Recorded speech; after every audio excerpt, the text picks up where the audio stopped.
തന്നെ 75 വയസ്സ് കഴിഞ്ഞവരെ പാർട്ടി കമ്മിറ്റിയിൽ നിന്ന് ഒഴിവാക്കണമെന്ന മാനദണ്ഡത്തിൽ ഇളവ് അനുവദിക്കണമെന്ന CPM കേന്ദ്ര കമ്മിറ്റിയിൽ ആവശ്യം. പോളിറ്റ് ബ്യൂറോയിലെ മുതിർന്ന അംഗങ്ങൾക്ക് ഇളവ് അനുവദിക്കണമെന്ന ആവശ്യമാണ് കേന്ദ്ര കമ്മിറ്റിയിൽ ഉയർന്നത്.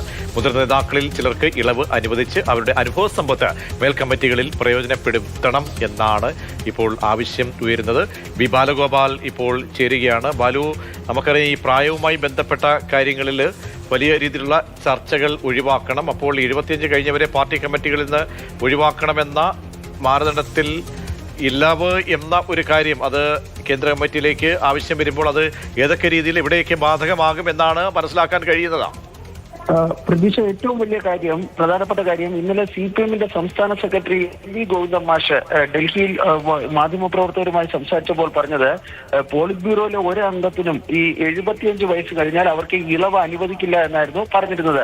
അദ്ദേഹം CPM-ന്റെ പാർട്ടി കോൺഗ്രസിൽ അവതരിപ്പിക്കുന്ന സംഘടനാ റിപ്പോർട്ടിന് അന്തിമ രൂപം നൽകുന്ന കേന്ദ്ര കമ്മിറ്റി യോഗത്തിൽ പങ്കെടുക്കുന്നതിന് തൊട്ടു മുമ്പാണ് ഇത്തരമൊരു അഭിപ്രായ പ്രകടനം നടത്തുന്നത്. പക്ഷേ കേന്ദ്ര കമ്മിറ്റി യോഗത്തിൽ ഈ ഇളവ് അനുവദിക്കണമെന്ന ആവശ്യമാണ് എന്ന് ഉയർന്നിരിക്കുന്നുവെന്നാണ് പാർട്ടി വൃത്തങ്ങളിൽ നിന്ന് മനസ്സിലാകുന്നത്.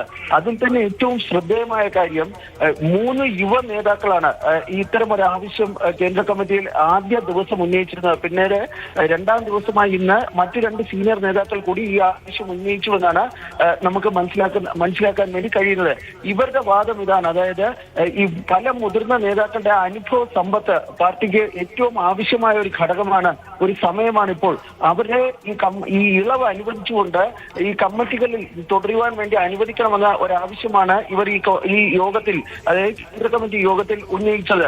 നിലവിൽ ഈ ഇളവ് അനുവദിച്ചില്ല എങ്കിൽ പ്രകാശ് കരാട്ട്, ബൃന്ദ കരാട്ട്, പിണറായി വിജയൻ, മണിക് സർക്കാർ, സൂര്യകാന്ത് മിശ്ര, സുഭാഷിണി അലി തുടങ്ങിയ പ്രമുഖ നേതാക്കളൊക്കെ തന്നെ CPM-ന്റെ പോളിറ്റ് ബ്യൂറോയിൽ നിന്ന് ഒഴിവാക്കപ്പെടുന്ന ഒരു സാഹചര്യം ഉണ്ടാകുന്നതായിരിക്കും. ഇതുകൂടി കണക്കിലെടുത്തുകൊണ്ടാണ്